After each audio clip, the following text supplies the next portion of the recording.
Assalamualaikum warahmatullahi wabarakatuh. Shalom, Om Waalaikumsalam. Swastiastu, Namo Buddhaya, Salam Kebajikan. Hai Sobat Medis, selamat malam dan selamat datang di MedSense in collaboration with Perbani, prosedur minimal invasif bedah anak, apa yang perlu diketahui. Bersama narasumber kita yaitu Dr. Diki Derajat Kusmayadi, spesialis bedah anak, subspesialis digestif anak konsultan, seorang pediatric surgeon, konsultan of pediatric digestive surgery, dan juga seorang chairman of Indonesian College of Pediatric Surgeon. Dan bersama saya, Dr. Yocha Bangun, yang akan menjadi moderator pada malam hari ini, yang akan membantu dan menemani dari awal hingga akhirnya acara berlangsung. Terima kasih banyak kepada seluruh dokter, teman sejawat, dan Sobat Medi di seluruh Indonesia karena pada malam hari ini memilih untuk bergabung nih bersama MedSense dan Perbani, belajar bersama untuk terus mengupdate ilmu kedokterannya. Nah, bagi Sobat Medi yang ingin mengenal nih lebih dekat tentang apa sih itu bedah anak, tentang kasus-kasusnya, tentang penyakitnya, atau tentang acara-acara nih dari bedah anak, boleh banget langsung dicek di Instagramnya, yaitu di @perbani_indo.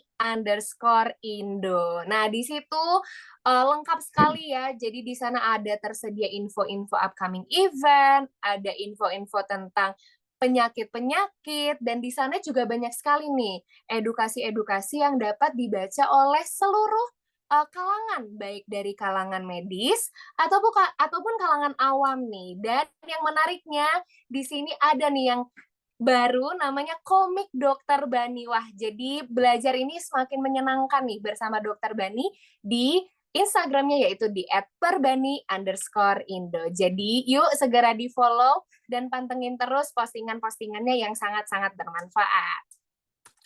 Nah, sambil kita melihat-lihat nih ya Instagramnya, kita juga jangan lupa loh bahwa MedSense juga udah punya aplikasi nih yang bisa para peserta download di App Store ataupun di Play Store.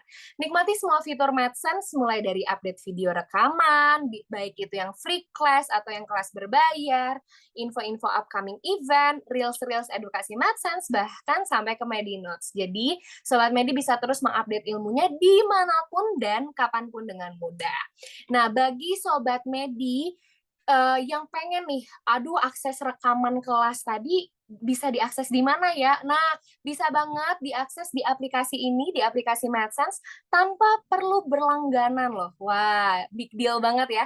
Tapi bagi teman-teman yang sudah berlangganan atau subscribe jadi member, itu ada benefit lain. Nanti bisa akses rekaman free class, bisa juga lihat ada lowongan magang atau lowongan kerja, dan bahkan bisa juga eksklusif mendengarkan yang namanya MedSense Podcast.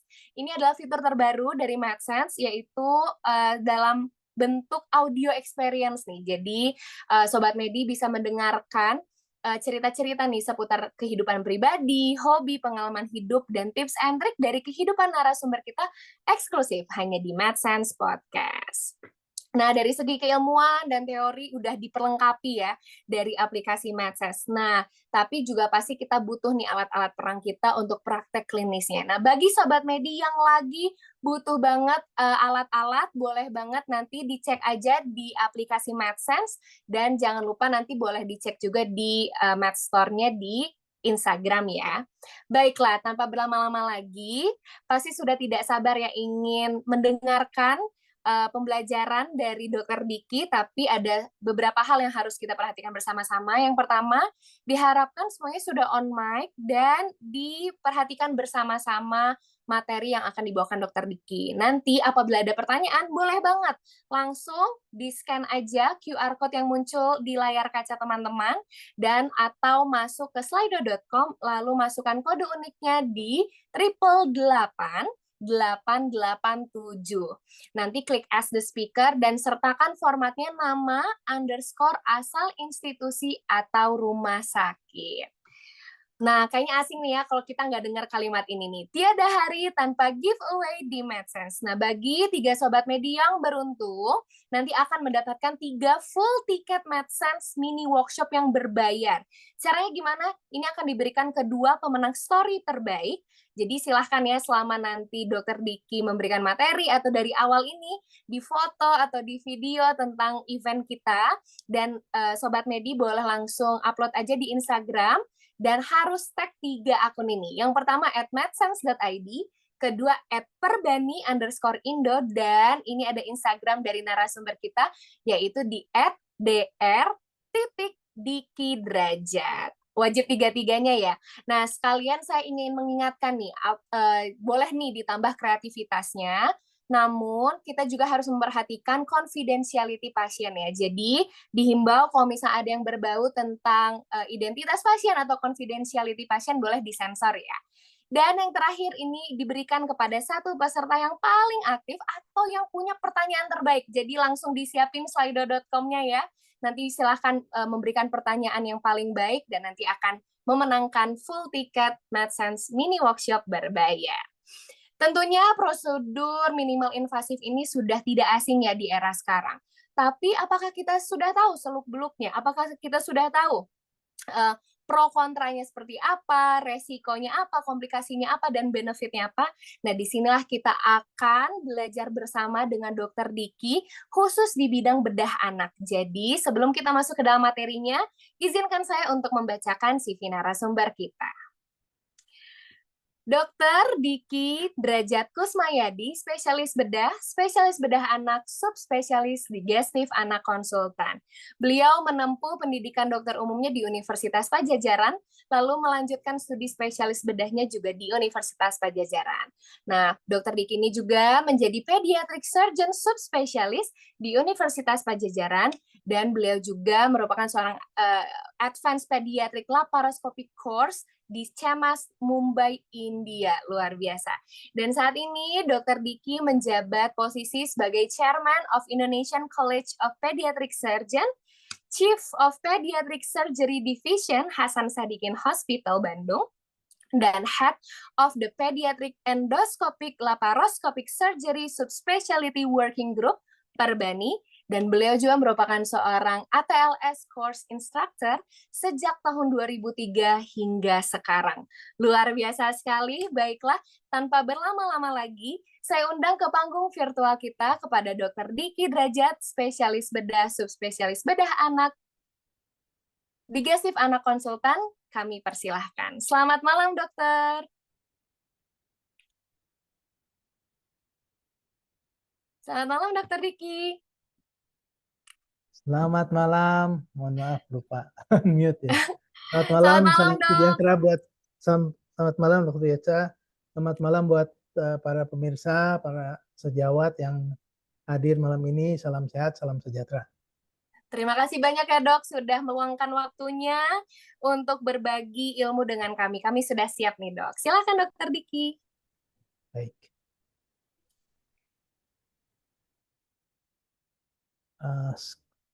Share screen-nya sudah terlihat? Sudah ya? Sudah dokter. Baik. Assalamualaikum warahmatullahi wabarakatuh. Mudah-mudahan semua peserta atau pemirsa sejawat sekalian dalam kondisi sehat walafiat ya, mudah-mudahan bisa menyimak apa yang akan dipaparkan ya. Mungkin ini bukan suatu hal yang baru ya, tapi mudah-mudahan ada manfaatnya, bisa menambah wawasan para pemirsa di sini. Kali ini tema yang akan diambil adalah suatu prosedur bedah minimal invasif pada bedah anak ya. Ya, slide. Ya. Seperti kita ketahui bahwa kelainan-kelainan di bedah anak itu tidak selalu membutuhkan pembedahan ya. Ada kelainan-kelainan yang bisa dilakukan atau penanganan dengan medikamentosa atau obat-obatan. Kemudian bahkan ada juga yang penanganannya tidak memerlukan obat maupun pembedahan ya. Ada beberapa yang mungkin kita hanya menyarankan kepada orang tua untuk melakukan observasi saja, karena kadang-kadang ada penyakit atau kelainan yang membaik dengan sendirinya. Ya. Salah satu contoh misalnya hidrokel, ya, ada kemungkinan untuk membaik dengan sendirinya sehingga kita bisa menunggu sampai usia tertentu, dan memang kalau bila sampai usia tertentu tidak membaik atau tidak hilang, baru diperlukan pembedahan. Ya. Nah, tentunya salah satu modalitas lain atau metode penanganan lain dari kelainan bedah itu adalah pembedahan sendiri, ya. Slide. Sebelumnya saya ingin menyampaikan sejarah pembedahan, ya. Jadi pembedahan atau bedah atau surgery ini sudah dimulai sejak beribu-ribu abad belakang, ya. Sebut saja ada istilah trepanasi. Trepanasi adalah suatu prosedur bedah yang mungkin paling awal disebutkan dalam sejarah, ya, yaitu pada tahun 7000 sebelum Masehi. Ya. Trepanasi ini adalah prosedur yang dilakukan dengan cara melubangi batok kepala atau tulang kepala, ya, yang pada masa itu diyakini bisa menyembuhkan kelainan-kelainan seperti sakit kepala, penurunan kesadaran karena trauma kepala, ya. Kemudian juga ada yang menyebutkan waktu itu dilakukan pada orang yang gangguan jiwa, ya. Dan kalau lihat di gambar ini, ya, ini yang paling bawah itu adalah lukisan mengenai proses trepanasi, ya. Dilakukan dengan kondisi yang serba terbatas, ya, sambil pasiennya sambil duduk, ya. Kemudian dilakukan oleh beberapa orang yang tidak memperlihatkan prinsip-prinsip sterilitas untuk operasi yang seperti kita ketahui sekarang, ya.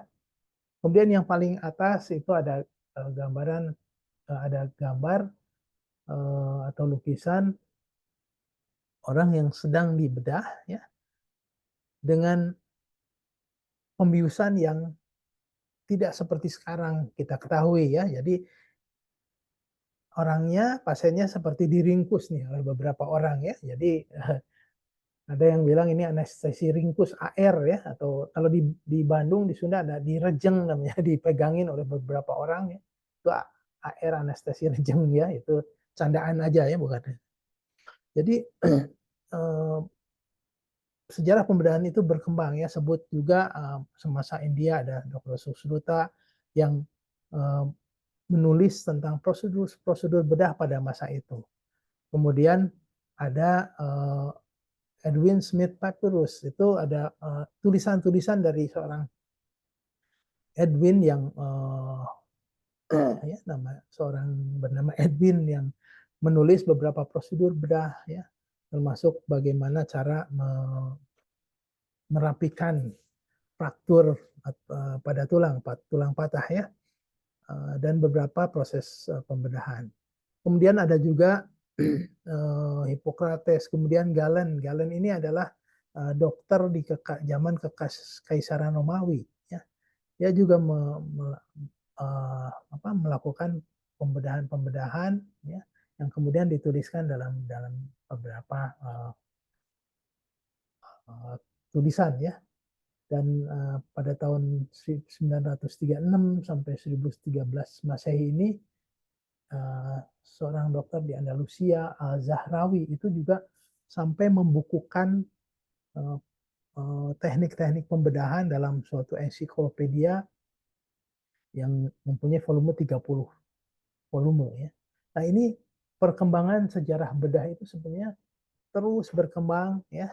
Kalau kita lihat slide berikutnya, ya, kita analogikan ini adalah poster sebuah film, ya, di tahun 2014. Mungkin teman sejawat di sini atau pemirsa mungkin tidak mengalaminya ya, tapi ini cukup viral waktu itu filmnya, seri merupakan intinya di film ini adalah The Quest ini artinya secara harfiah adalah pencarian ya.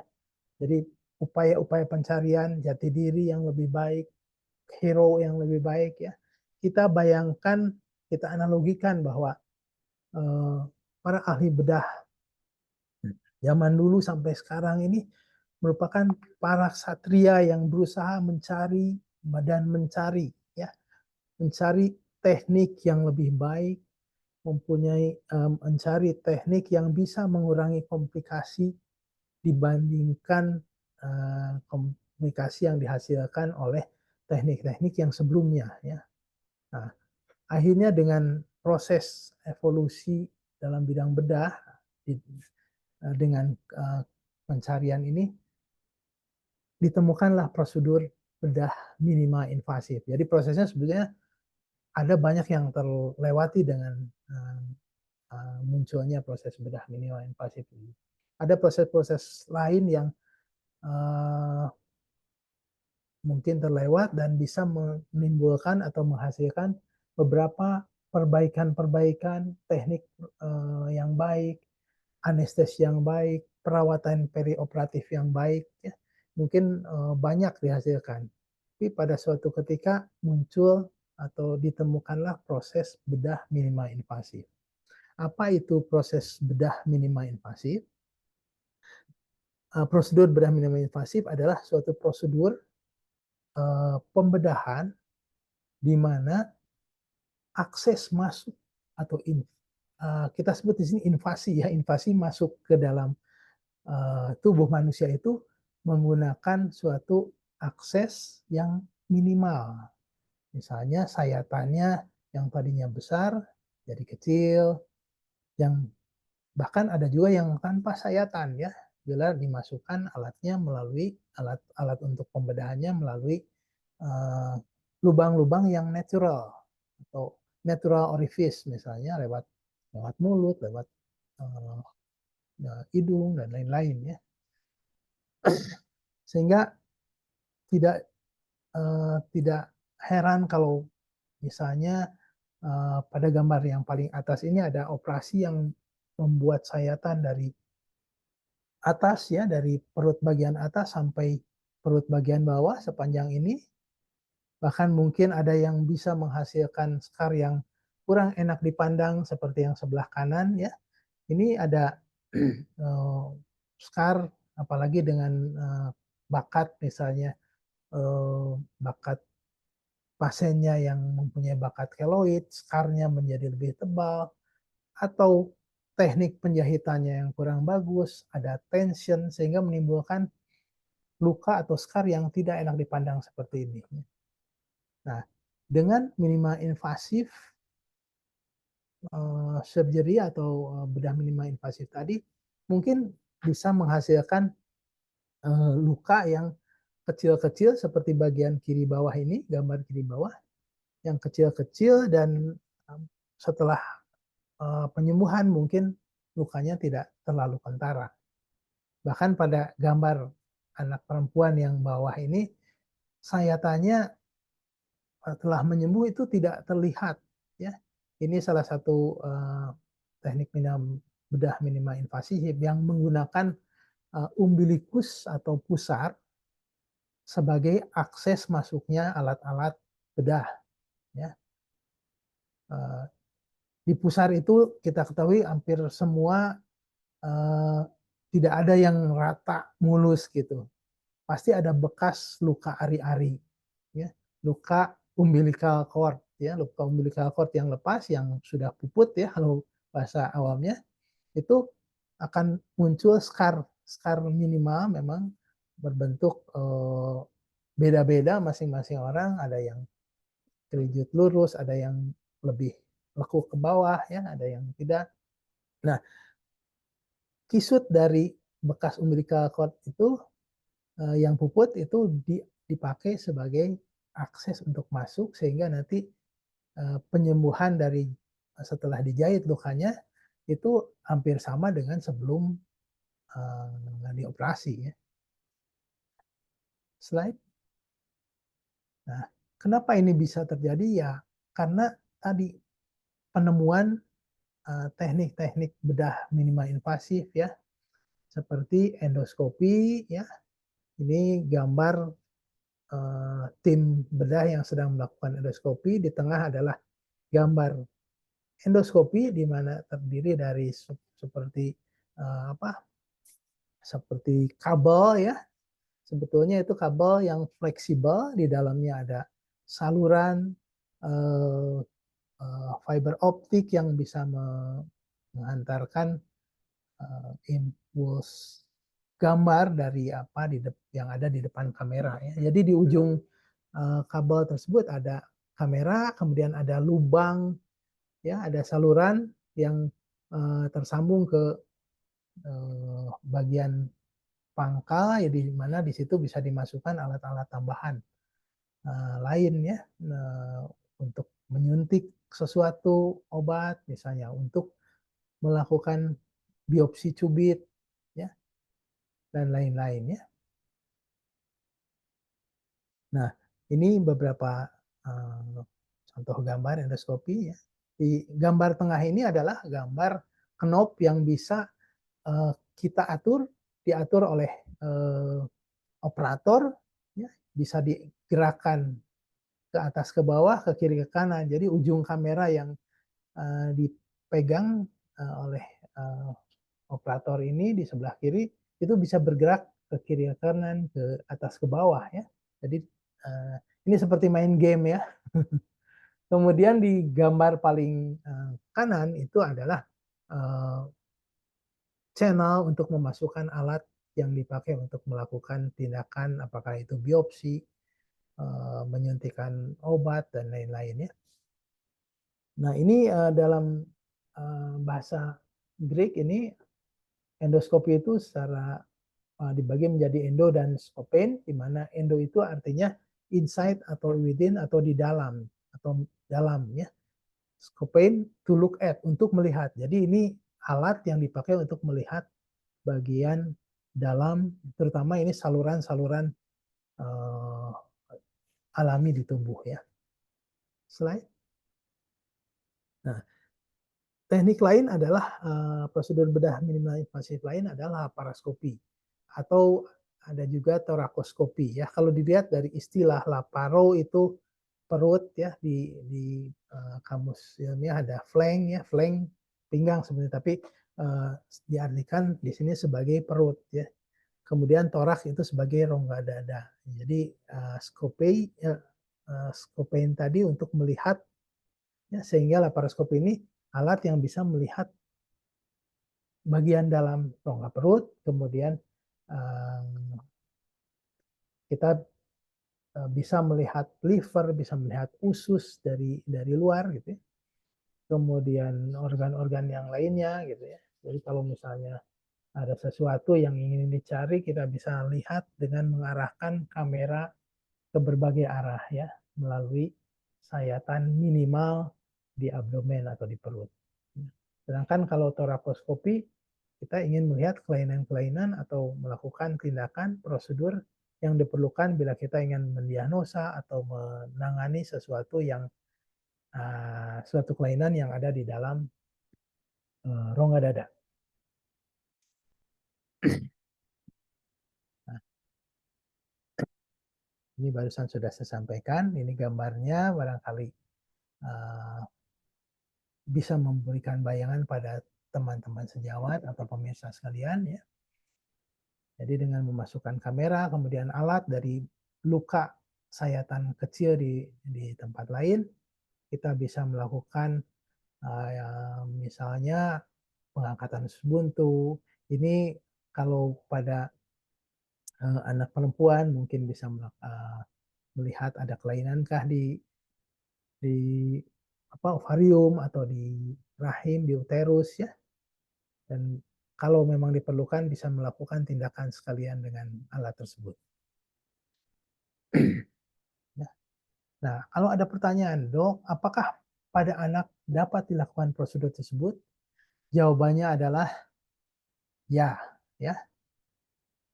Ya, kita bedah anak di Indonesia, ya, dokter bedah anak Indonesia sudah banyak yang mumpuni, sudah banyak yang sudah mempunyai keahlian atau kompetensi melakukan bedah minima invasif ini. Tentunya belum semua karena memang untuk bisa melakukan tindakan ini harus ada penambahan kompetensi dari spesialis bedah anak saja ya. Jadi biasanya seorang spesialis bedah anak akan menambah kompetensinya dengan belajar, ya, ada yang di luar negeri, atau bahkan di kita pun di Indonesia sudah ada ya bisa melakukan pelatihan-pelatihan ya seperti gambar ini, kita gambar yang paling atas ada pelatihan endoskopi ya. Jadi kita Perbani, Perhimpunan Bedah Anak Indonesia sudah mempunyai organ atau badan ya yang dinamakan unit UKK ya, unit kerja kelompok ya, unit UKK endolaparoskopi ya. Jadi ini gambar mengenai atau foto-foto mengenai pelatihan yang sudah dilaksanakan di kita di Indonesia dan trainer-trainernya juga sudah cukup mumpuni ya untuk melakukan pelatihan. Jadi jangan takut kalau misalnya ada kasus yang memerlukan tindakan bedah minima invasif, boleh mencari tahu ya ke Perbani. Ya, Perbani ada websitenya, ada apa alat untuk memberikan informasi, jadi bisa mencari informasi ke Perbani atau bisa mencari tahu di mana prosedur-prosedur ini bisa dilakukan, ya, bisa dilihat di Google juga ya. Slide. Nah, ini adalah contoh-contoh pembedahan pada anak. Sebetulnya banyak ya yang masih bisa dicantumkan, tapi karena saking banyaknya, ini hanya contoh saja.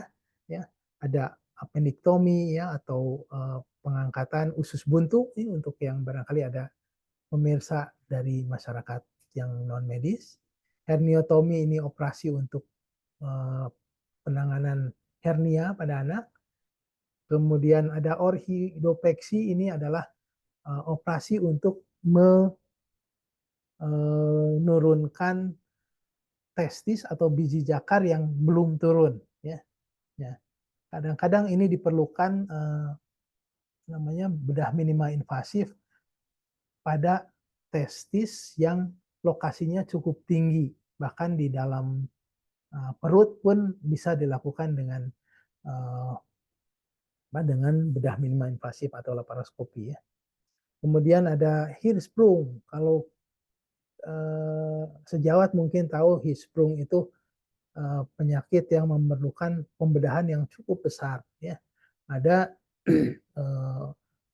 harus menurunkan usus ya yang mempunyai ganglion, yang mempunyai simpul saraf, diturunkan ke daerah anus dan akan dijahitkan di situ, disambungkan dengan usus di atas anus sedikit setelah segmen Hirschsprungnya dibuat. Nah ini dulu prosesnya ada yang menjalani beberapa tahap ya, ada yang dilakukan kolostomi dulu, kemudian dilakukan operasi pull through ya, bahkan ada yang akhirnya 3 tahap ya, karena pada saat operasi pull through harus menyisakan usus yang ditarik itu nongol atau muncul di luar anus sekitar 5-10 cm dan itu memerlukan pemotongan ya. Jadi ada yang sampai 3 tahap. Nah, dengan prosedur pull through dengan bedah minima invasif itu mungkin saja bisa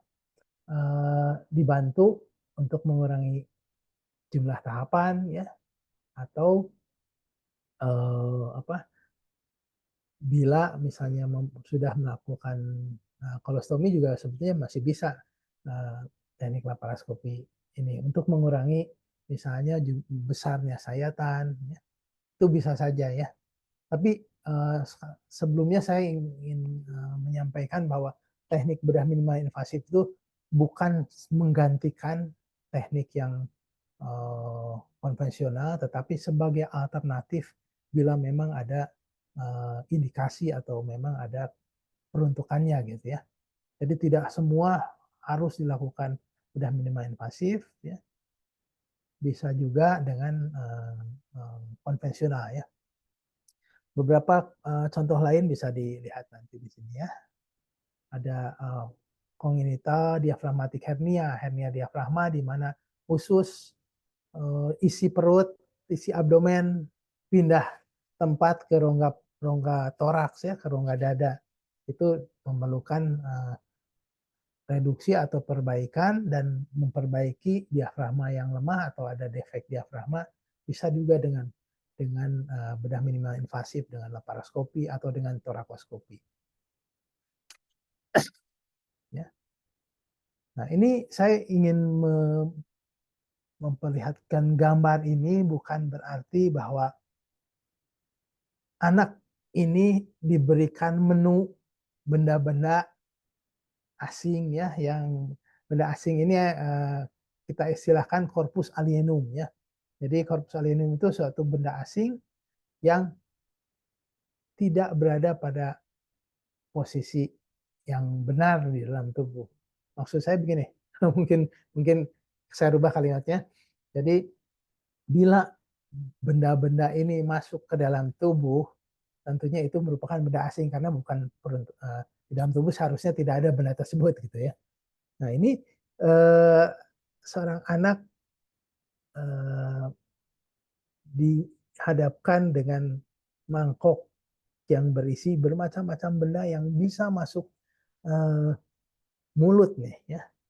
Ini sebetulnya ada pesan moral di sini bahwa kepada para orang tua dan mungkin juga buat para dokter untuk mengingatkan pada pasien-pasien orang tua pasien yang mempunyai pasien anak-anak bahwa seorang anak dalam fase perkembangan psikologinya mungkin bukan mungkin bisa melewati fase oral di mana pada fase tersebut anak bisa fokus terhadap sesuatu dan ingin memasukkan atau mendekatkan ke mulutnya, dan kalau fase ini kebetulan tidak terawasi dan anak memasukkan benda-benda yang seperti di dalam mangkok ini dan mungkin benda-bendanya masih banyak lagi apapun yang kecil yang mungkin masuk ke mulut ini, tolong hati-hati karena itu bisa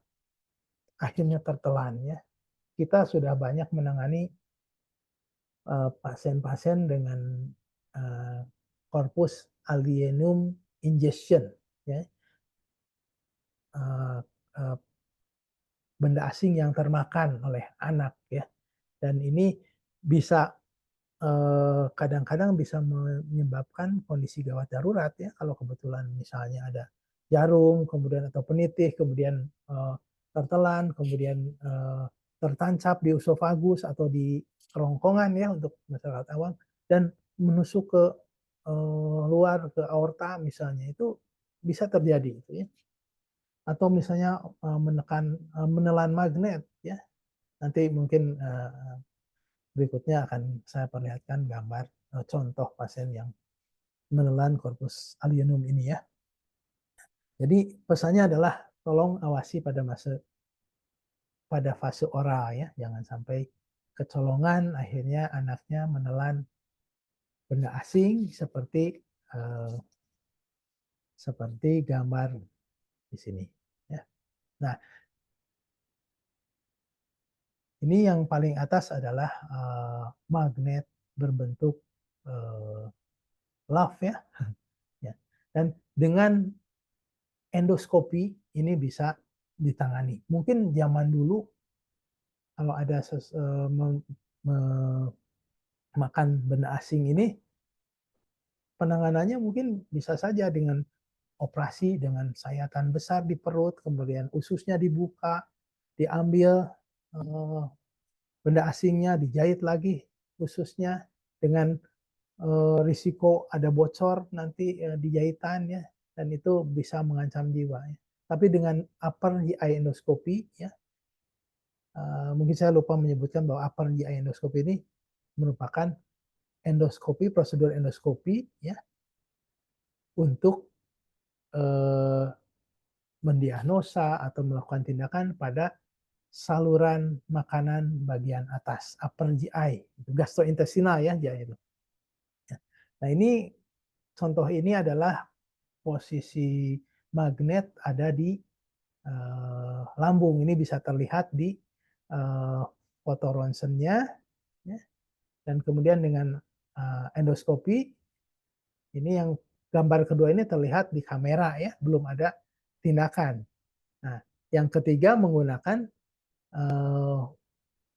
alat ya, bisa bentuknya bisa pencapit, bisa berbentuk basket ya, bisa juga berbentuk senar ya, seperti pencapit, kawat pencapit ya. Ini berhasil. Di bagian bawah itu bayi yang menelan liontin. Ini anak bayi, kemudian kakaknya masih balita juga main-main dengan memasukkan liontin, kalung dengan liontinnya ke mulut bayi tersebut. Kemudian liontinnya lepas dari kalungnya, masuk ya. Nah, ini juga bisa diangkat dengan endoskopi upper GI ya. Kemudian yang sebelah bisa dilihat itu ada baterai kancing ya, ada CR2 berapa tuh? 2025 ya. Ini akhirnya bisa diangkat dengan snare ya. Slide. Ini anak yang memakan tidak sengaja menelan mata obeng ya. Ini juga bisa diangkat ya. Yang sebelah kanannya ini anting-anting. Slide berikutnya. Nah, ini gambaran lain prosedur endoskopi pada anak yang menelan uang 1.000. Ya. Slide. Ya. Kemudian ada baterai. Baterai lagi. Baterai ini dia ada sedikit bahaya yang lokal ya, karena dia ada kutub positif negatif, di situ juga ada elektrolit, ya, ada bisa terjadi proses kelistrikan di situ yang bisa merusak mukosa ya, bahkan bisa sampai perforasi ya. Nah, ini satu hal yang juga saya ingin sampaikan agak sedikit lebih panjang sedikit ya, ini corpus alioneum berupa jarum pentul ya.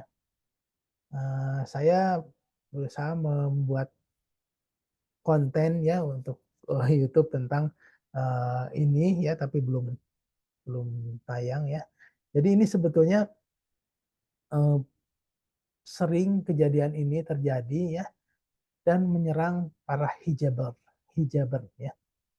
Tapi tentunya jangan takut, bukan semua hijaber yang diserang, tetapi para hijaber yang mempunyai kebiasaan kurang baik pada saat merapihkan hijabnya, untuk merapihkannya menggunakan jarum pentul. Dan sebelum memasangkan jarum pentul sambil merapikan, biasanya jarum pentulnya dijepit di antara kedua bibir ya, bibir atas bawah ya.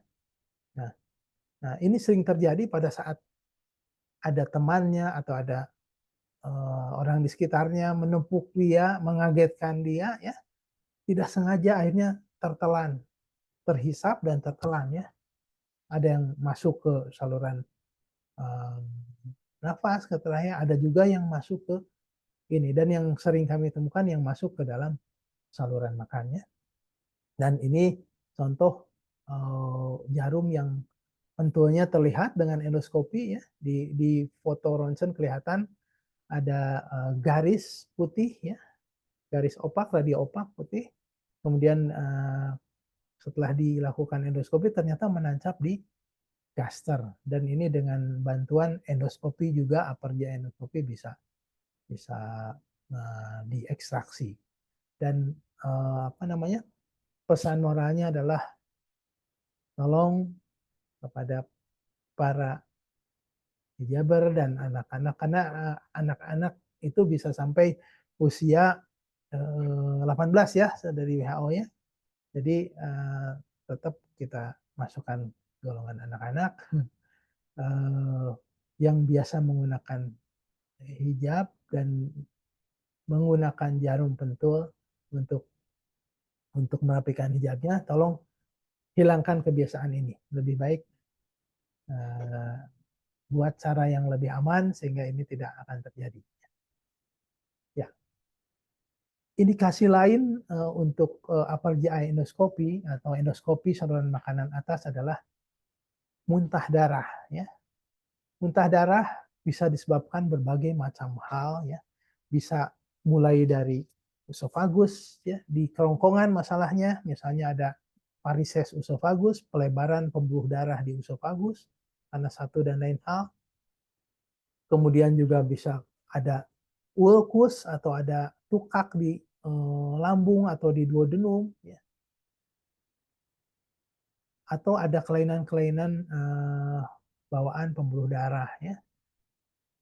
Itu perlu diagnostik atau perlu ditentukan sebabnya apa, apakah bisa dilakukan tindakan juga pada saat itu atau tidak ya. Mungkin pada kondisi-kondisi tertentu bisa ditangani juga dengan endoskopi. Ya. Nah, ini adalah gambar yang sebelah kiri, ini adalah gambar varises usofagus. Jadi ada pelebaran pembuluh darah di saluran makanan bagian atas di kerongkongan atau di usofagus ya.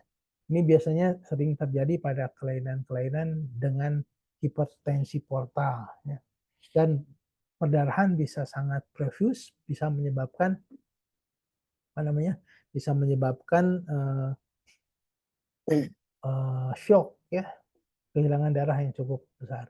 Nah, dengan endoskopi ini kita mungkin bisa menghentikan atau mencegah perdarahan yang ditimbulkan oleh varises esophagus yang impending atau mengancam mau berdarah ya. Itu bisa dijepit dengan karet khusus yang kita namakan prosedurnya rubber band ligation. Jadi dijepit dengan karet sehingga tidak jadi perdarahan. Atau kita bisa suntik dengan akrilat ya, dengan obat sehingga pembuluh darahnya menjadi beku. Ada yang disuntik dengan alkohol dan lain-lain. Gambaran berikutnya adalah gambaran bercak-bercak di gaster. Ya. Itu kalau tidak jelas sumber perdarahannya, mungkin kita hanya melakukan biopsi, kemudian jaringannya dicubit dan hasil biopsinya nanti diperiksakan ke ahli jaringan atau ke patologis ya, ke patolog ya. Berikutnya indikasi lain adalah endoskopi bisa dipakai juga untuk melebarkan penyempitan usofagus ya. Misalnya pada pasien-pasien yang sudah pernah mengalami penyambungan usofagus pada pasien atresia usofagus ya.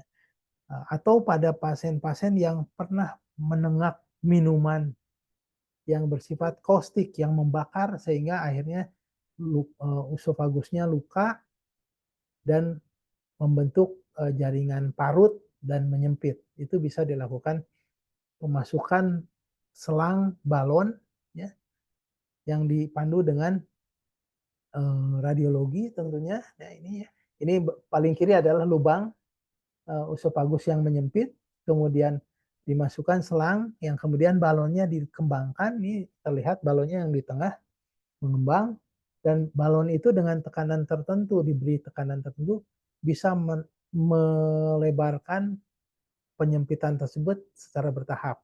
Tentunya dipandu dengan fluoroskopi ya, dengan alat yang dinamakan SIAM ya. Jadi alat seperti ronsen tapi dengan dilakukan di kamar operasi. Slide. Nah, bagaimana dengan saluran makanan bagian bawah ya? Ada yang kita sebut kolon. Kolon itu usus besar. Usus besar bisa dilihat dengan teknik lower GI tract endoskopi, lower GI endoskopi ya, yang kita sebut kolonoskopi. Sama prosesnya ya.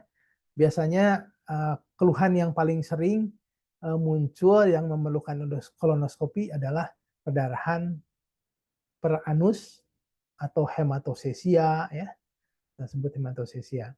Kalau kita belum jelas dari luar penyebab darahnya ya, kalau misalnya jelas ada hemoroid atau wasir kelihatan di luar, oh mungkin itu penyebabnya. Tapi kalau tidak terlihat, kita harus cari tahu apa penyebabnya ya dengan kolonoskopi.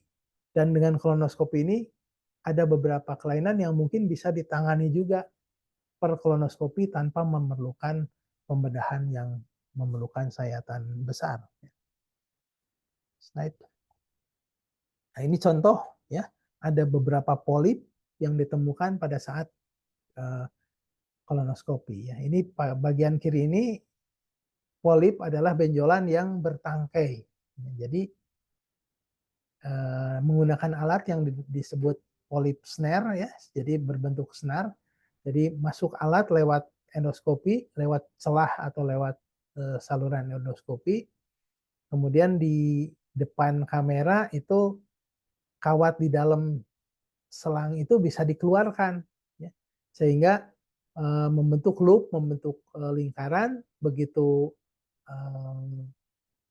polipnya masuk ke dalam lingkaran kawatnya itu, kawatnya agak dikencangkan, menjepit tangkai polipnya, kemudian tangkai polip itu dibakar dulu dengan kauter ya. Jadi di ujung di luar ada disambungkan dengan elektroda, disambungkan dengan alat kauter. Ketika dipijat atau diinjak tombol kauternya, itu bisa membakar dan kemudian memotong polip itu. Jadi polipnya nanti tinggal dijepit atau bahkan bisa lepas sendiri. Ya. Nah, bedah minimal invasif yang berikutnya adalah laparoskopi dengan alat memasukkan kamera dengan melalui sayatan-sayatan kecil bisa masuk ke dalam perut. Contoh yang paling sering adalah pembedahan untuk usus buntu atau appendicitis ya. Jadi istilahnya laparoskopik appendektomi. Ya. Ini biasanya memerlukan 3 buah akses masuk ya yang kita sebut trokar, dan trokar itu corong dulu. Dengan corong itu kita bisa masukkan lagi alat sebagai pengganti gunting, pengganti klem, pengganti penjapit, pengganti alat untuk mengikat dan lain-lain ya. Nah, setelah operasi tampilan lukanya seperti yang tampak di bawah, jadi ada 3 di pusar dan di situ ya. Ada beberapa perbedaan ahli bedah dalam menempatkan sayatannya, tapi biasanya sayatan itu lokasi titik itu membentuk seperti baseball ya, lapangan baseball diamond shape gitu ya, dengan target yang akan diambil. Nah, nah dibandingkan dengan ini operasi yang konvensional dengan teknik open disayat di kanan bawah ya, tentunya ini dari segi kosmetis, dari segi nyeri, tingkat nyeri akan lebih baik dengan yang minimal invasif. Dan penelitian juga menyatakan bahwa hari rawat ya, biaya akan lebih biaya mungkin akan berbeda tergantung kondisi ya, tetapi hari rawat secara kosmetis juga akan lebih baik dengan minimal invasif. Slide. Nah, ini ada teknik yang baru, yang lebih baru lagi dengan hanya 1 sayatan ya. Kalau tadi laparoskopi minimal invasif 3 sayatan, tapi ini hanya 1 sayatan. Tampilannya sama sebetulnya di dalamnya ya, tetapi bekas sayatannya hanya 1 di dalam pusar. Dan ini baru operasi masih kelihatan ada di tengah pusar, tetapi setelah operasi biasanya tidak kentara lukanya ya, tidak terlihat. Gambar yang paling bawah adalah alatnya, itu adalah portnya, namanya Seals port. Seals singkatan dari Single Incision Laparoscopic Surgery. Dan untuk appendix biasanya disingkat SILA, Single Incision Laparoscopic Appendectomy. Ya. Jadi insisinya hanya single 1. Ya. Tapi port ini di atasnya berbentuk kubah ya. Kalau sedang terisi oleh udara nih, kubahnya jadi menggembung. Di atasnya ada beberapa port lagi. Ya, dari situ bisa ada 3 atau 4 alat yang bisa masuk, termasuk kamera dan alat-alat yang tadi. Ya. Slide. Ya. Untuk hernia juga bisa ya. Ya, jadi banyak sekarang tindakan yang bisa dilakukan dengan laparoskopi. Ya.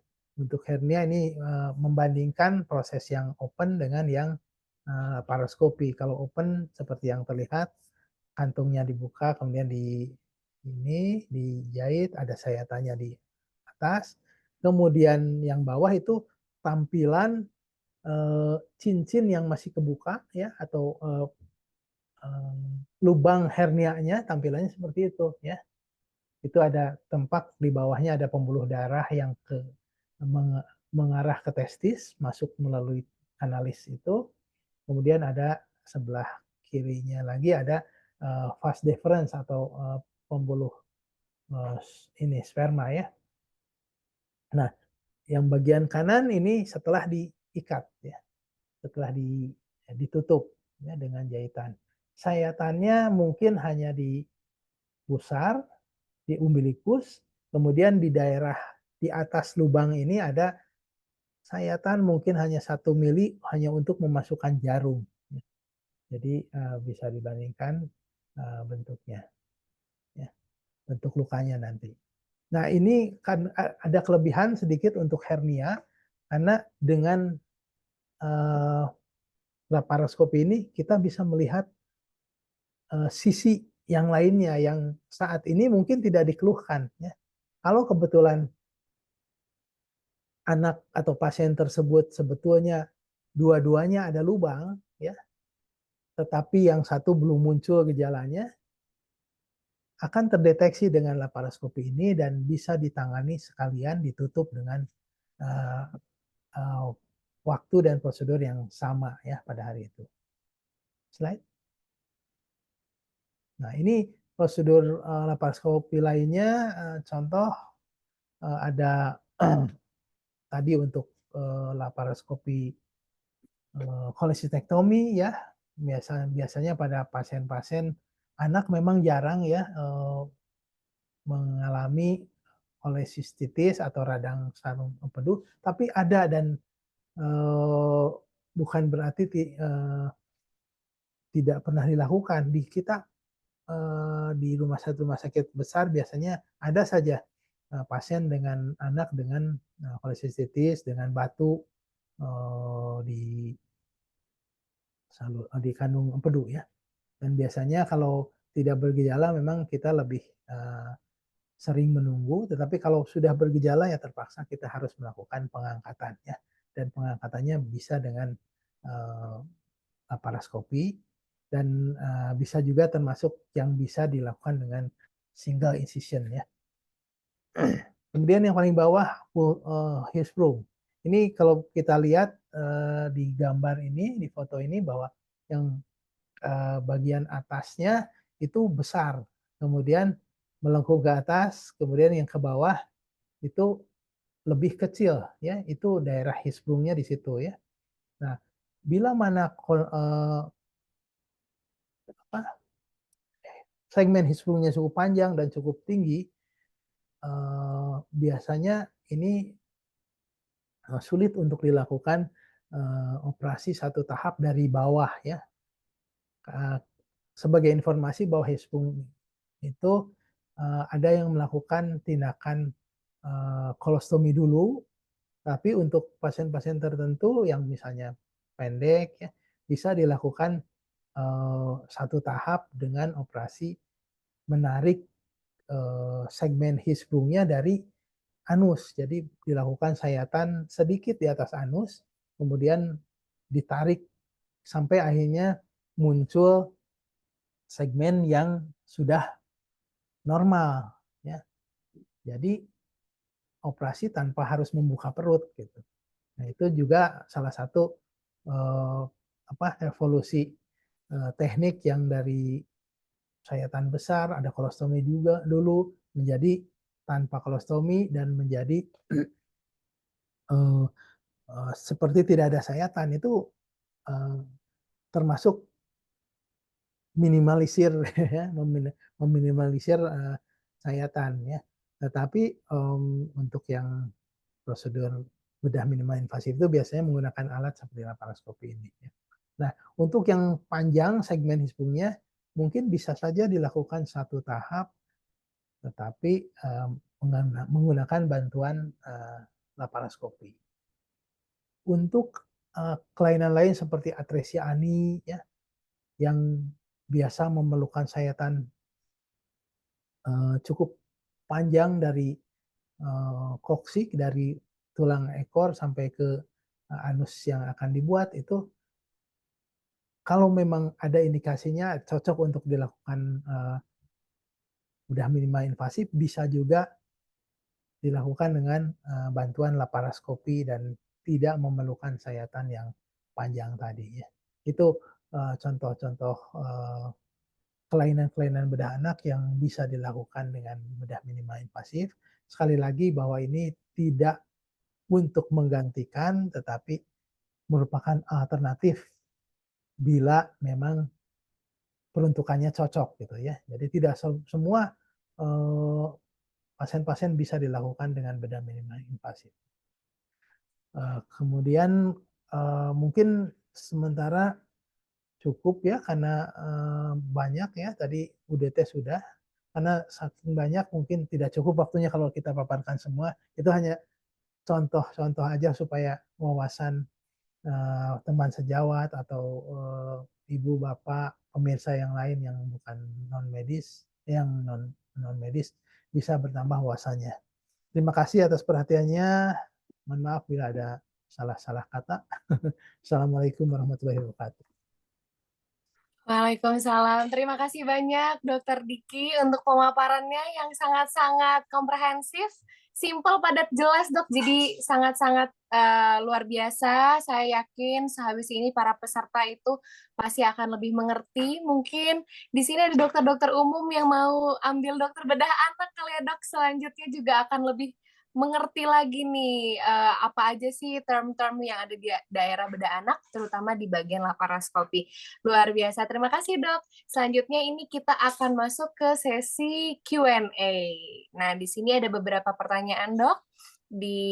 Nanti kita akan bacakan. Oke, yang pertama ini dari Dokter Ibnu dari Unpad. Izin bertanya, Dok. Pada metode laparoskopi terdapat berapa jenis metode kontrol perdarahan yang sering digunakan? Wah, ini teknis, Dok. Silakan, Dokter Diki. Ya, terima kasih Dokter Ibnu ya. Jadi kontrol perdarahan hampir sama dengan apapun yang dilakukan di open ya. Kita bisa menggunakan yang paling sederhana adalah dengan kauterisasi, kemudian dengan ya tentunya alatnya berbeda ya karena dipasangkan elektroda pada alat yang masuk ke dalam perut ya misalnya dijepit dengan apa namanya dengan instrumen kemudian instrumennya disambungkan dengan elektroda dilakukan kauterisasi. Ada juga yang menggunakan ligasur seperti maaf ini merek memang ya tapi tentunya yang beredar memang ada merek ligasur, ada harmonic supple dan lain-lain itu sama. Ada juga yang menggunakan ini apa klip ya. Jadi ada alat klip yang dimasukkan dan dijepitkan ke pembuluh darah. Ya, jadi macam-macam. Mungkin bisa membantu Baik. mencerahkan. Baik, terima kasih banyak Dokter Diki. Semoga Dokter Ibnu tercerahkan ya. Jadi memang banyak jenisnya. Baik, ini ada satu pertanyaan lagi dok dari Dokter Bobby. Izin dok, bedanya letak tinggi rendah pada ileus itu apa ya dok? Karena menurut radiologi klasifikasi tersebut sudah tidak dipakai. Mohon pencerahannya dok. Wah ini lebih ke kasus nih dok. Silahkan Dokter Diki. Ya memang kalau dulu ada sering tertukar ya antara tinggi rendah antara ileus dengan perdarahan ya. Memang kalau tadi upper GI dan lower GI itu untuk perdarahan atau untuk gastrointestinal itu membagi antara usus dengan pembagi atau batas ligamentum trace. Ligamentum trace itu secara anatomi menempel pada perbatasan antara duodenum atau usus 12 jari untuk masyarakat awam ya dan yejunum. Itu jadi perdarahan di atas ligament trace atau duodenum ke sana itu dianggap saluran makanan atas. Tetapi untuk ileus ya karena mungkin ileus ini memang sudah jarang dipakai. Dulu yang menjadi pembatas adalah sekum. Ya. Jadi ileocecal valve. Ya. Jadi antara sekum dengan bukan sekum, ileocecal valve artinya sekum ke sana dianggap rendah. Ya. Ilium ke sana, ilium ke atas dianggap tinggi gitu. Itu mungkin yang bisa saya sampaikan.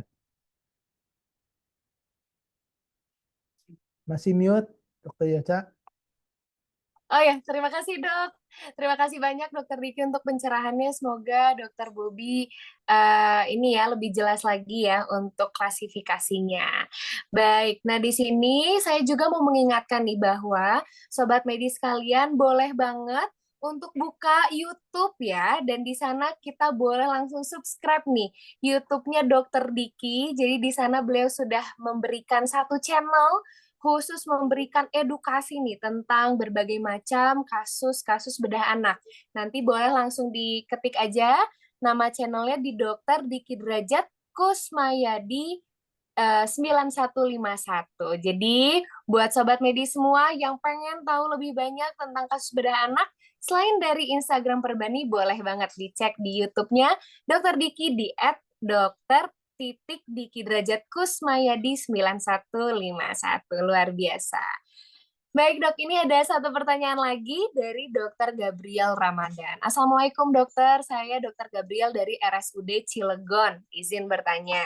Salah satu efek samping dari tindakan kolonoskopi yang pernah saya temui adalah hipotensi. Apakah hal tersebut dapat dicegah dengan teknik tertentu dok? Atau mungkin faktor operator depending? Atau ini memang dari kondisi pasien? Hatur nuhun dokter. Wah, silakan dokter Diki. Ya, saya kira kalau hipotensi itu proses ya yang bisa menimbulkan hipotensi itu banyak macamnya ya. Jadi bukan merupakan komplikasi langsung. Nah, tapi kalau misalnya dilakukan kolonoskopi dengan waktu yang cukup lama, dia terbaring dengan kurang ini apa tanpa selimut misalnya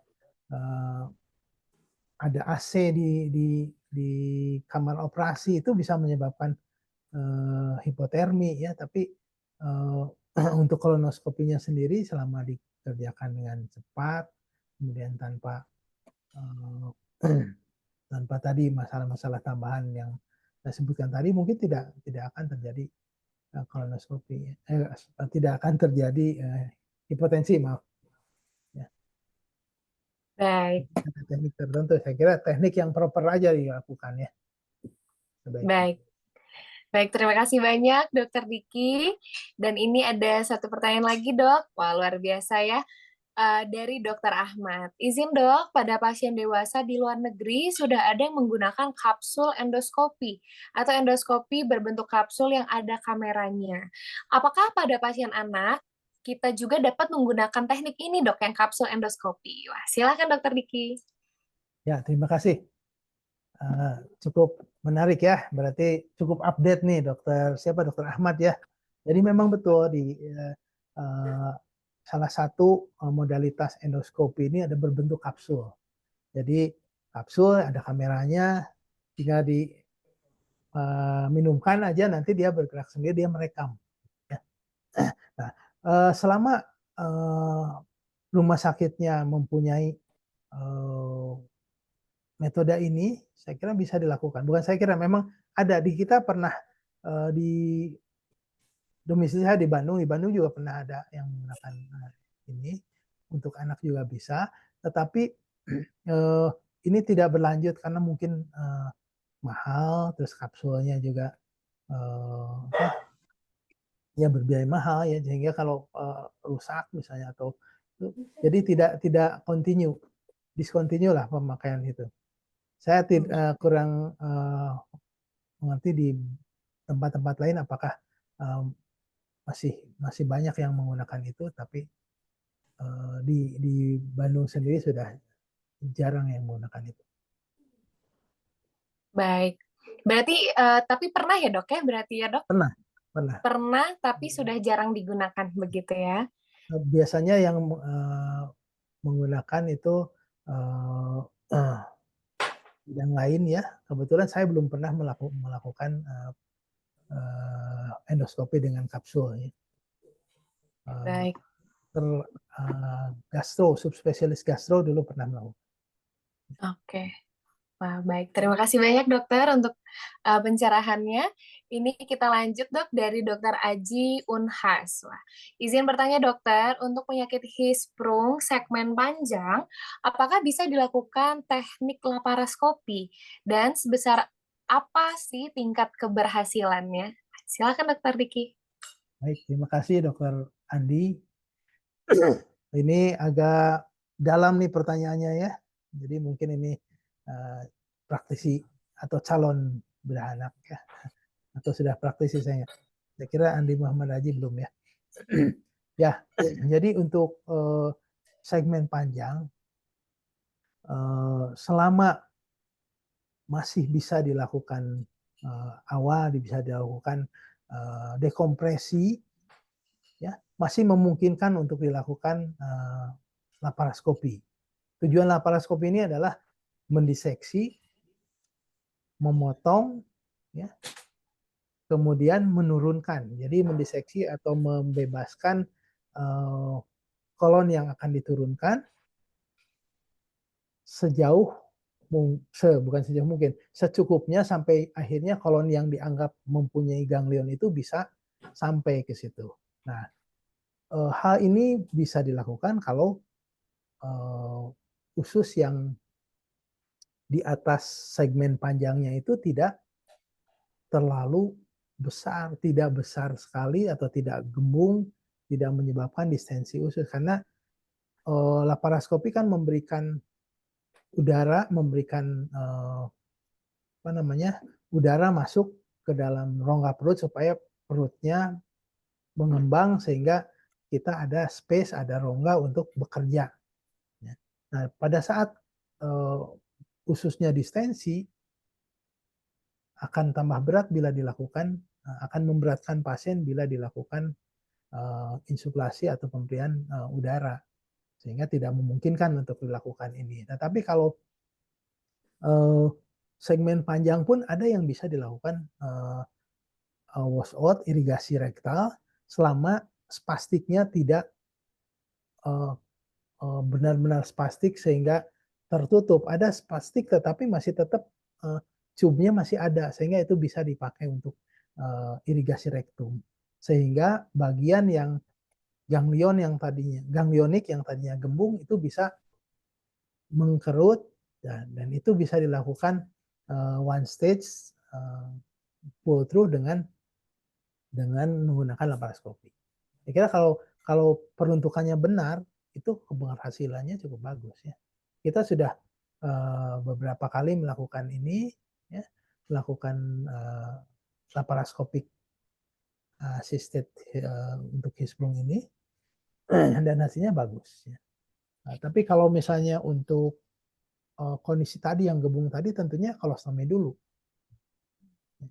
Ada yang di kolostomi, tetapi setelah kolostomi juga bisa dilakukan laparoskopi. Ya. Ya, jadi dicari celah yang tepat atau lokasi yang tepat untuk penempatan trokar, dibebaskan dulu bagian atas bagian pembuluh-pembuluh darah dan ininya mesokolonnya sampai secukupnya, dan akhirnya dibebaskanlah si kolostominya. Jadi dengan sayatan yang hanya untuk kolostominya saja, untuk membebaskan kolostominya saja. Ya itu tetap masih bisa. Ya. Sekian Baik. barangkali. Baik, terima kasih banyak dokter, luar biasa jawabannya sangat komprehensif. Semoga dokter Aji tercerahkan ya dari jawaban dokter Diki. Baik dok, ini ada pertanyaan dari dokter Fadil. Izin bertanya dokter, bagaimana dengan robotik surgery yang sedang dikembangkan nih di RSHS? Apakah nantinya dikembangkan dan bisa digunakan untuk pasien anak-anak ya dok? Wah, silakan dokter Diki.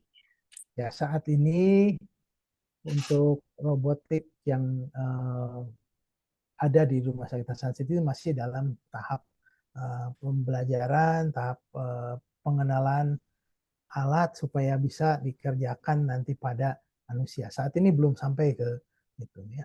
Dan alat-alatnya masih menggunakan alat yang berskala, bukan berskala ya, berukuran untuk dewasa. Tapi bukan tidak mungkin ke depan bisa ya, karena kita semua dilatih diperbolehkan untuk ikut latihan awalnya ya, tapi baru beberapa yang lolos untuk bisa berlanjut ke tahap berikutnya. Jadi bedah anak juga ada. Artinya ini bisa robotik itu bisa pada anak maupun dewasa saya kira ya. Dan kalau kita lihat di luar di literatur atau di jurnal banyak praktisi laparoskopi yang menggunakan robotik untuk penanganan pada anak-anak. Baik, terima kasih banyak dok. Berarti ini menjanjikan ya dok ya, robotic surgery ini Ya, untuk 5-10 tahun ke depan menjanjikan, dan RSI sedang mudah-mudahan. ini kok, sedang diajarin ya dok ya, luar biasa. Oke, dan ini adalah satu pertanyaan terakhir nih dok, dan mungkin dari sobat medis semua atau peserta yang masih pengen sekali nih untuk bertanya-tanya lebih dalam, terkhusus misalnya untuk dokter Diki atau misalnya untuk khusus bedah anak, boleh banget nanti di akhir acara akan ada link feedback. Di sana teman-teman boleh langsung isi aja aspirasi-aspirasi, misal pengen lagi dong untuk ada webinar dengan dokter Diki gitu, atau khusus dengan Perbani diperbanyak dong gitu, itu boleh banget diisi di link feedback ya. Dan ini adalah pertanyaan terakhir kita dari dokter Hartani. Selamat malam dok, izin bertanya. Saya pernah dapat pasien anak usia 1 tahun 6 bulan dengan hernia inguinalis tanpa keluhan nyeri dan konstipasi. Apakah ada indikasi tertentu untuk operasi repair hernia pada anak? Terima kasih dok. Ya silakan dokter Diki. Ya, terima kasih. Ini pertanyaan yang cukup bagus ya. Saya justru senang dengan pertanyaan ini. Kenapa? Karena mungkin bisa menambah wawasan bagi para sejawat atau masyarakat yang belum tahu kapan sih sebetulnya anak dengan hernia ya harus dioperasi gitu ya. Apakah kalau tidak ada keluhan perlu dioperasi ya. Dan ini merupakan frequently asked question juga dari masyarakat ya, dari pasien, dari orang tua pasien, apakah anak saya perlu dioperasi? Enggak, anaknya sih ceria-ceria saja, fun-fun aja, kenapa harus dioperasi gitu ya. Nah, saya juga sedang membuat konten untuk hernia, ya, tapi nggak kunjung selesai ini, belum ada waktu ya. Jadi di situ saya sampaikan bahwa untuk mempermudah mengingat seseorang atau pasien atau dokter umum atau calon dokter, saya selalu mempergunakan istilah yang ear catching, ya, meskipun maksudnya bukan ke situ, ya. Seperti ini, hernia pada anak itu atau pada bayi apapun, bayi ataupun anak itu harus diasapin. Nah, dengan mendengar itu kan orang bisa bisa berpendapat dokter tuh dukun apa gitu kok diasapin gitu ya. Nah, maksudnya adalah as soon as possible. Harus di as soon as possible kan. Kenapa? Ya, baik bayi umur seminggu, 2 minggu, ya, saya akan menyarankan sesegera mungkin dioperasi pada kondisi anak yang sudah dipersiapkan. Jadi artinya operasi elektif. Ya.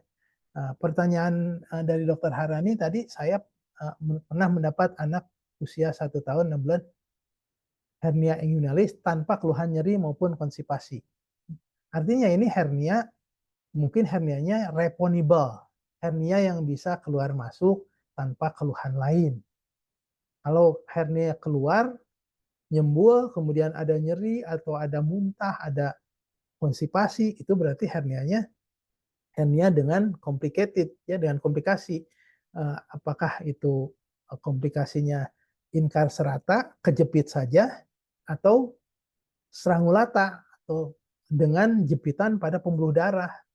Dan itu akan menyebabkan proses yang lebih lanjut, usus yang terjepit, atau organ apapun yang terjepit di hernianya, akan ischemic kemudian nekrosis, ya, sehingga bisa bocor ususnya, kemudian kotorannya bisa akhirnya masuk menyusup ke dalam rongga perut, bisa jadi peritonitis, sepsis, bahkan kematian gitu, ya. Jadi untuk hernia kapanpun terdiagnosa, sarannya adalah dilakukan dilakukan operasi secepatnya secara elektif. Makanya tadi diasapin, ya. Mudah-mudahan ini bisa memperingatkan semua sejawat yang belum terbiasa atau pada masyarakat awam yang belum mengerti, ya. Terima kasih. Baik. Terima kasih banyak Dokter Diki. Jadi ingat ya, diasapin atau as soon as possible gitu ya, Dok ya. Baik, terima kasih banyak Dokter Diki. Gitulah sesi Q&A kita. Luar biasa sekali, banyak sekali para peserta yang ingin bertanya dan sudah terjawab semua ya dengan Dokter Diki. Sekali lagi diingatkan, kalau misalnya pengen lagi nih ada webinar bersama Dokter Diki, boleh banget nanti diisi link feedback di akhir acara. Nah, di sini yang spesial adalah pada kesempatan malam ini kita juga kedatangan nih salah satu guru yang sangat-sangat hebat di bidang bedah anak, yaitu ada Dokter Purwadi, spesialis bedah anak. Nah, di sini beliau ingin memberikan nih, menambahkan beberapa insight atau pengetahuan. Jadi, saya undang ke panggung virtual kita kepada Dokter Purwadi. Dipersilahkan, Dok. Selamat malam, Dokter Purwadi.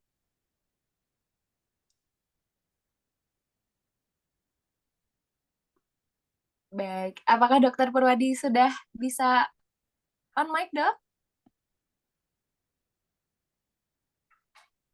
Oke.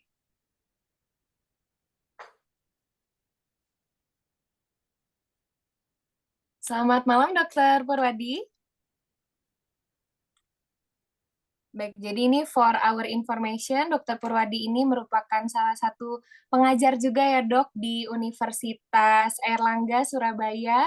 Beliau ini banyak sekali mengisi acara, seminar, dan juga dosen yang aktif di berbagai macam acara. Dan di Perbani sendiri dan juga kolaborasi dengan MedSense, beliau selalu hadir nih. Jadi luar biasa sekali kita bisa dapat tambahan ilmu dari Dokter Purwadi. Oke, ternyata masih di mute. Boleh dari admin? Sebentar ya, Dok. Kita coba ya.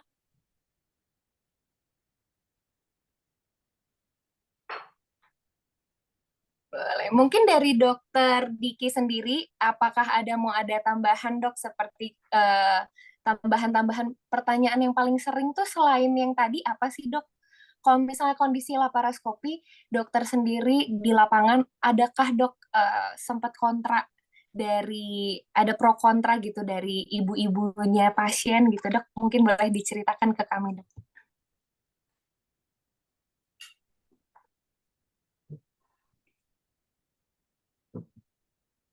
Maaf dok, suaranya masih... Masih belum bisa. Oke. Permisi, dokter Purwadi sudah ada dok? Ada tapi masih mute. Oh, ini sudah bisa dok, sudah ada suara dokter sudah keluar Dari dok. dari operator. Ya, ini sudah keluar dokter. Suara dokter sudah terdengar.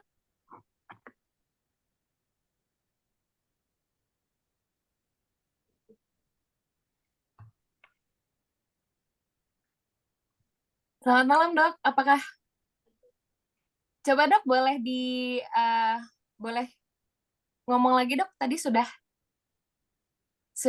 kami unmute dokter. Coba boleh dicoba kembali dok. Oke, sambil kita nunggu dokter Purwadi, mungkin dari dokter Riki boleh dok. Ada nggak sih dok pengalaman-pengalaman waktu disaranin laparoskopi malah keluarga malah Halo, makin selamat malam. takut gitu. Halo.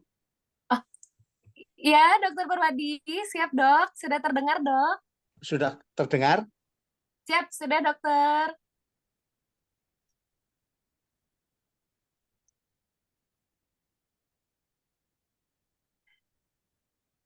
Sudah terdengar? Sudah dok. Sudah dokter.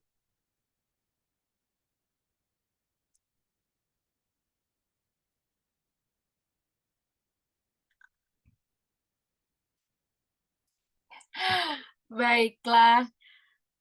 Izin dokter Purwadi dari operator sudah disetting dok. Nanti bisa dicoba unmute langsung dari device dokter ya dok. Jadi sudah bisa di unmute dok. Suara saya terdengar ya? Sudah dok, sudah terdengar. Iya. Jadi ini malam ini kan Dokter Diki berbicara tentang invasif surgery pada kasus-kasus anak ya. Jadi saya sebagai orang tua di sini paling tua mungkin saya. Di sini dulu ahli bedah zaman dahulu kala itu, ini sejarah sedikit ya, bahwa dikatakan bahwa seorang ahli bedah itu kurang yahut kalau tidak melakukan insisi yang besar. Bahkan dulu ada moto yang mengatakan big surgeon is big incision gitu. Wow. Nah, kemudian dengan kemajuan iptek dok itu, maka sekarang berkembanglah yang namanya minimal invasif. Ya, jadi kalau ahli bedah itu namanya ahli bedah ya, algojo, itu pasti melakukan invasif. Ya, oleh karena itu invasif yang besar tadi, kemudian dengan kemajuan iptek dok perkecil menjadi minimal invasif. Ya, bahkan minimal invasif ini kita mengenal dua, yaitu endosurgery, ya, yaitu yang dikatakan natural orifice surgery, NOS, ya, dan laparoskopi. Nah, di sini mau saya bandingkan antara laparotomi dengan laparoskopi. Ya, kalau laparotomi itu definisinya adalah kita melihat rongga abdomen dengan membuka peritoneum, tapi dengan cara tomi, ada insisi. Tadi dikatakan dokter Diki pada waktu awal tadi, sikatrik kosmetik. Kalau sikatrik kosmetik itu enggak apa, tetapi yang paling menakutkan ahli bedah itu adalah adanya adesi daripada usus atau viscera. Ya, sekali buka abdomen, tidak ada orang yang bisa mencegah terjadinya adesi. Ya, oleh karena itulah kemudian berkembang laparoskopi. Kalau laparotomi itu eksplorasi rongga perut dengan membuka abdomen, ya, walaupun sekecil apapun. Kalau laparoskopi itu melakukan eksplorasi kafum abdomen dengan skopi, teropong. Hmm. Ya. Nah, di sini tadi ada pertanyaan laparoskopi, ya. Untuk kita bisa melakukan laparoskopi, maka kita dengan alat tadi itu, trokat tadi itu, ya, kita masukkan di sekitar umbilikus, kemudian kita kembangkan. Nah, di sini hati-hati di dalam mengembangkan ini. Berbeda dengan dewasa. Memang laparoskopi ini awalnya berkembang pada orang dewasa, tetapi kemudian sekarang bedah bayi dan anak pun tidak mau ketinggalan. Tetapi pesan saya bagi mereka yang akan mengembangkan laparoskopi pada bayi dan anak, ingat tekanan intraabdominal. Jangan sampai melebihi daripada tekanan yang masih bisa ditolerir oleh bayi dan anak itu. Oleh karena bayi dan anak itu tekanan intraabdominalnya adalah sesuai dengan perkembangan umur. Demikian juga kita jangan lama-lama mengembangkan itu. Maka sekali-sekali kita gembosin. Ya. Dan pada waktu gembosin itu juga harus bertahap. Kenapa? Supaya tidak terjadi apa yang disebut reperfusion syndrome. Ya.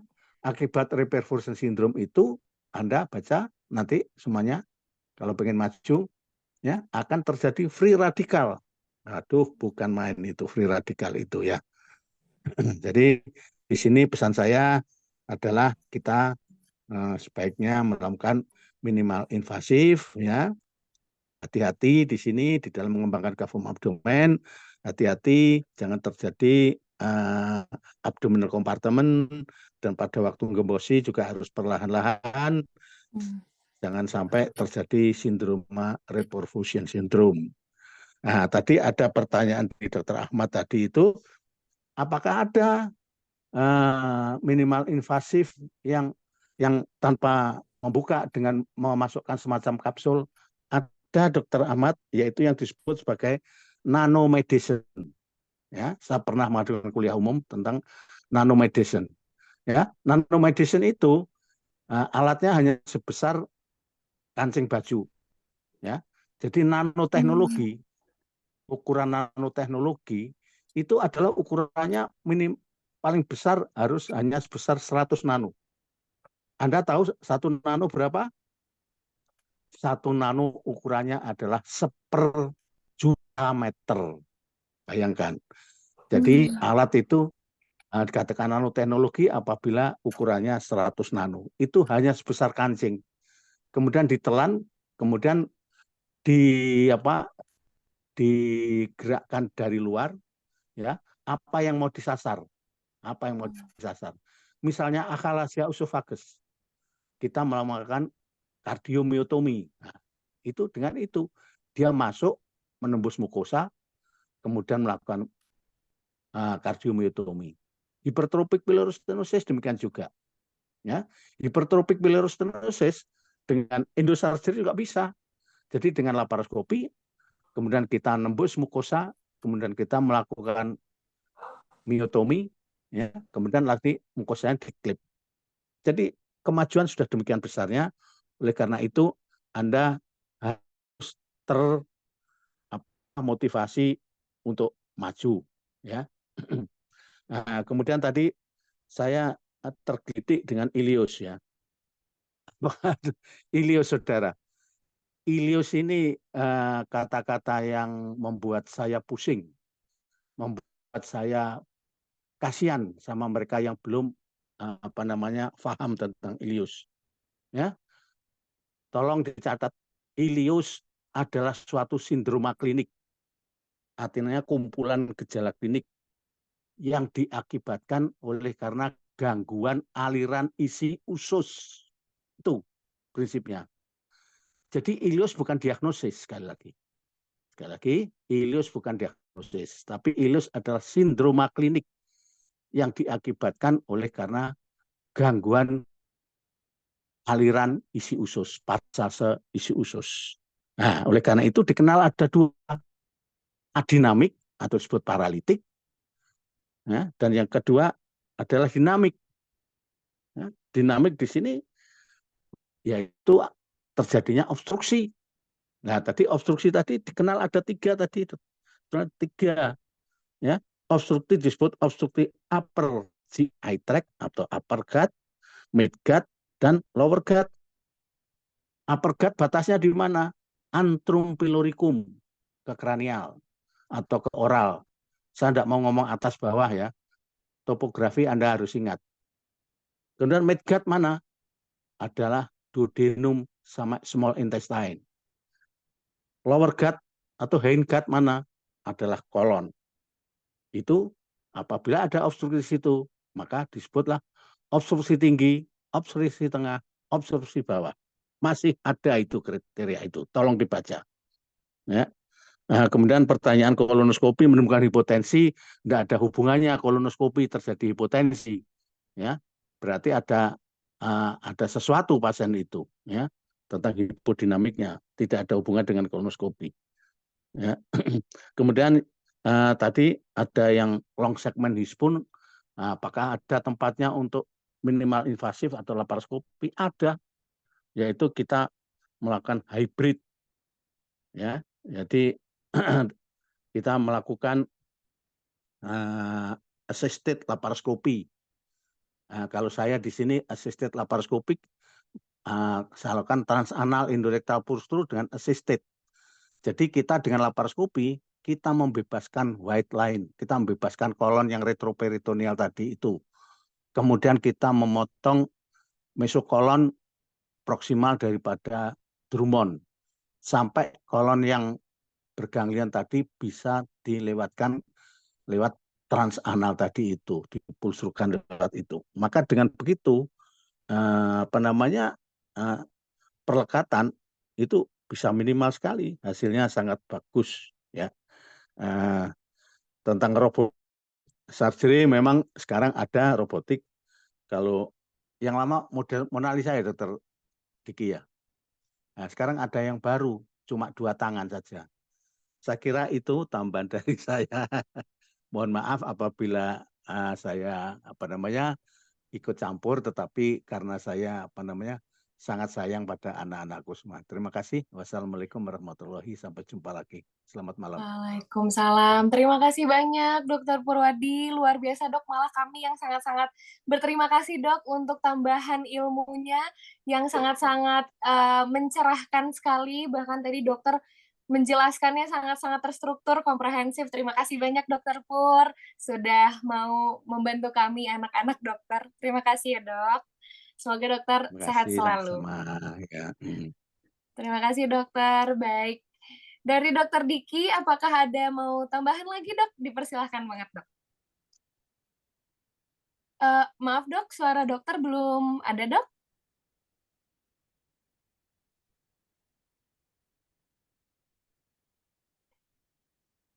Baik, sambil menunggu dari suara Dokter Diki, saya mau ingatkan sekali lagi, jangan lupa selama acara ini berlangsung, boleh banget di foto atau di video, lalu jangan lupa upload nih ke Instagram Story, dan tag 3 akun ya, @medsense.id, @perbani_indo, dan @dr.diki sederajat, begitu.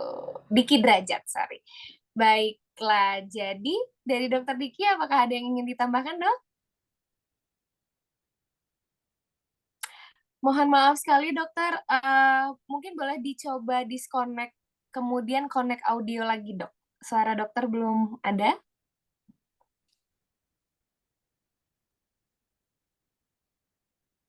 Baik, apakah sudah bisa, Dokter?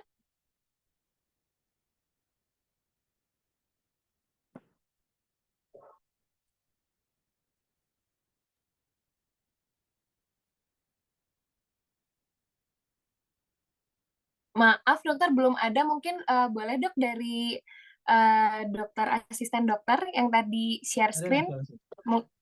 Sudah ada, Dok. Sudah ada sekarang? Sudah ada, Dokter. Ada. Ya, Alhamdulillah. Terima kasih tadi banyak tambahan ilmu dari Dokter Purwadi ya. Terima kasih Dokter Pur. Ya, saya kira sudah makin lengkap lah ilmunya tadi yang disampaikan Dokter Pur. Tadi mengenai robotik ini apa? Pelukis Mona Lisa-nya Dokter Pur. Da Vinci. Oh, baik. Istilah robotik yang sekarang banyak dipakai itu Da Vinci robotic Baik. surgery ya. Tapi yang dikembangkan di Indonesia sekarang yang ada di Jogja dan di RSAS ya, itu tipe lain dari robotik ya, berbeda. Kalau Da Vinci lebih mengutamakan alat-alatnya ditempel di jari, jadi gerakan jari di Hmm. di over ke gerakan gerakan di alat di pasien gitu ya. Kalau yang di RSIS ini pengembangan bersama kerjasama dengan Iran ya, ditemukan oleh teknisi-teknisi di Iran. Jadi sedikit berbeda, dia lebih bersifat ini seperti joystick gitu. Baik. Tapi itu pun masih belum ini, mungkin masih 10 tahun ke depan masih ini ya, masih dalam penjajakan ini. Pengembangan ya dok ya. Dan bedanya ini bisa virtual surgery. Jadi kalau misalnya Mahal, ya. tindakan mahal, betul dok. Tindakannya di sini operatornya di Bandung atau Bisa di ya dok? Jakarta, operasinya di tempat lain, itu bisa Iya. sampai begitu gitu Pak. Tapi memang harus Wow. ditunjang dengan sinyal atau Koneksi ya dok. koneksi yang bagus ya. Dokter Pur, terima kasih. Sehat dok. Terima kasih. Ya, saya kangen Dokter Diki ya. Sampai Oktober ya. Ya, ya dok. Terima kasih. Baik. Baik, terima kasih banyak Dokter Diki untuk penambahannya, dan tak lupa juga terima kasih Dokter Purwadi untuk ilmu-ilmunya tadi yang saling melengkapi satu sama lain. Saya yakin di sini semua peserta sangat-sangat bersyukur karena ilmunya langsung dari dua dokter hebat di bedah anak nih, Dokter Diki dan Dokter Purwadi. Baiklah, sekarang kita sudah sampai ke sesi foto bersama. Jadi, boleh seluruh peserta untuk open cam dipersiapkan, boleh sambil rapihin rambut. Sambil kita menunggu semua peserta untuk open cam, saya persilakan kepada Dokter Diki untuk memberikan closing statement-nya. Silakan, Dok. Terima kasih. Saya sampaikan ucapan terima kasih kepada Medsense ya, yang sudah bisa memfasilitasi dalam menyampaikan topik ini. Mudah-mudahan topik ini bermanfaat bagi khalayak, banyak orang, termasuk sejawat ya. Sekali lagi bahwa bedah minimal invasif itu bukan menggantikan ya, tapi alternatif, merupakan alternatif bila ada peruntukannya yang benar ya. Jadi jangan sampai ada anggapan bahwa ini kalau misalnya tidak bisa dilakukan di satu tempat, dianggap tidak update atau apapun ya, itu bukan ya. Karena ini butuh proses untuk ke situ. Kemudian tadi ada beberapa pesan moral mengenai bagaimana menjaga anak-anak supaya jangan sampai ya lebih baik mencegah ya, juga jangan sampai anak-anak mengalami kejadian tidak sengaja menelan benda asing ya. Kemudian juga untuk para hijaber ya, anak-anak yang menggunakan hijab juga jangan membiasakan memasang pin atau Pentul ya, Dok. jarum pentul digigit di situ ya. Tapi yang paling terakhir yang ingin saya sampaikan adalah semoga apa yang saya sampaikan ini merangsang teman-teman sejawat untuk lebih mempelajari lebih dalam, untuk mencari tahu ya, karena mungkin saja apa yang saya sampaikan tadi ada beberapa yang kurang update atau mungkin ada salah penyampaiannya atau salah penangkapannya, itu bisa dicari lagi ya, diperbaiki lagi dengan menambah ilmu ke ini setinggi mungkin ya. Itu barangkali. Terima kasih atas perhatiannya. Salam sehat, salam sejahtera. Semoga semua dapat lindungan Allah Subhanahu wa taala. Assalamualaikum warahmatullahi Amin. wabarakatuh. Waalaikumsalam. Terima kasih banyak dokter untuk closing statement-nya. Ayo kepada para peserta kita ajak untuk open cam sekali lagi. Nanti akan ada 2 pose seperti biasa. Yang pertama kita senyum dulu ke kamera. Dan yang kedua, wah ada yang udah hafal nih. Apa itu? Boleh ditunjukkan? Ya, betul banget. 5 jari, 5 lubang pada. Oke, kita senyum dulu. Hitungan ketiga. 1, 2, 3. Baik, sekarang kita gaya khas dari Perbani. 5 lubang pada anak. Oke. Hitungan ketiga. 1, 2, 3. Baik, sebelum kita off cam, kita berikan tepuk tangan yang luar biasa untuk Dokter Diki. Terima kasih banyak dokter sekali lagi untuk ilmunya, untuk waktunya, dan kesediaannya memberikan ilmu kepada kami semua yang ada di seluruh Indonesia. Dan tak lupa saya juga mau mengucapkan terima kasih banyak nih kepada semua Sobat Medi, dokter-dokter sekalian yang sudah malam-malam ini bergabung bersama MedSense dan Perbani untuk belajar lebih dalam lagi. Baiklah, berikut Sobat Medi, link feedback yang dari tadi saya sebutkan ya, boleh langsung diisi aja, guna kebaikan kita bersama. Nanti di sana teman-teman boleh isi apa ya next topik yang ingin diadakan oleh MedSense, mungkin ingin lagi dengan Dokter Diki, atau mungkin dengan Dokter Pur, atau dengan Perbani harus diperbanyak nih. Nah, silahkan banget diisi di link feedback ini. Baiklah, akhirnya kita sudah sampai di penghujung acara. Saya Yocha Bangun atas nama tim MedSense dan Perbani mengucapkan terima kasih banyak dan mohon maaf apabila ada yang kurang berkenan.